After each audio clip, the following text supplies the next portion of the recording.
সাম্য হত্যাকারীদের বিচারের দাবিতে শাহবাগ মোড় অবরোধ করে বিক্ষোভ করেছে জাতীয়তাবাদী ছাত্রদল।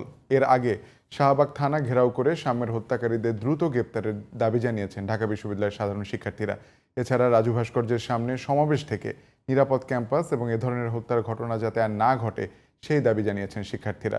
কর্মসূচিতে অংশ নিয়ে ক্যাম্পাসে বহিরাগতদের প্রবেশ নিয়ন্ত্রণে সবার সহযোগিতা চান ঢাকা বিশ্ববিদ্যালয়ের উপাচার্য অধ্যাপক ডক্টর নিয়াজ আহমেদ খান। বিস্তারিত জানাচ্ছেন সাইরাস মাহমুদ। সাম্যর হত্যাকারীদের গ্রেপ্তারে ৪৮ ঘণ্টার আলটিমেটাম শেষে রাজু ভাস্কর্যের পাদদেশে এই বিক্ষোভ সমাবেশের আয়োজন করেন সাধারণ শিক্ষার্থীরা। হত্যাকারীদের সুষ্ঠু বিচার না হওয়া পর্যন্ত আন্দোলন চালিয়ে যাওয়ার ঘোষণা দেন তারা। বিশ্ববিদ্যালয়ের প্রশাসনের পক্ষ থেকে সংহতি জানাতে কর্মসূচিতে আসেন ঢাকা বিশ্ববিদ্যালয়ের উপাচার্য অধ্যাপক ডক্টর নিয়াজ আহমেদ খান। সুষ্ঠু বিচারের আশ্বাস দেন তিনি। আমাদের তরফ থেকে একটি অভ্যন্তরীণ তদন্ত কমিটি তারা পুরোদস্তুর কাজ করে যাচ্ছে।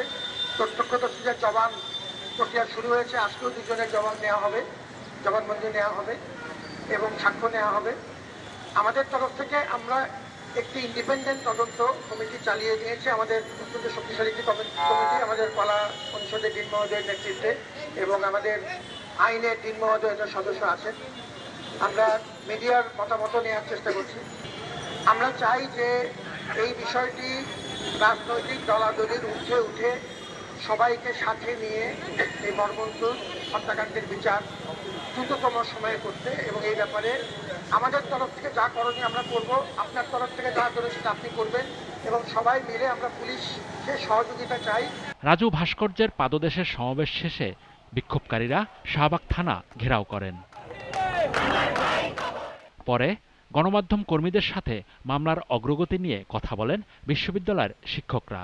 গতদিন যেটা বলেছেন তার থেকে কিছুটা অগ্রগতি হয়েছে। অগ্রগতি হলো, এর আগে ৩ জন আসামির কথা বলা হয়েছিল, এখন আরো একজনকে ওনারা অ্যারেস্ট করেছেন। এবং অগ্রগতির আরেকটা হলো, এই আসামিগুলোকে ৬ দিনের রিমান্ড আবেদন করেছিলেন।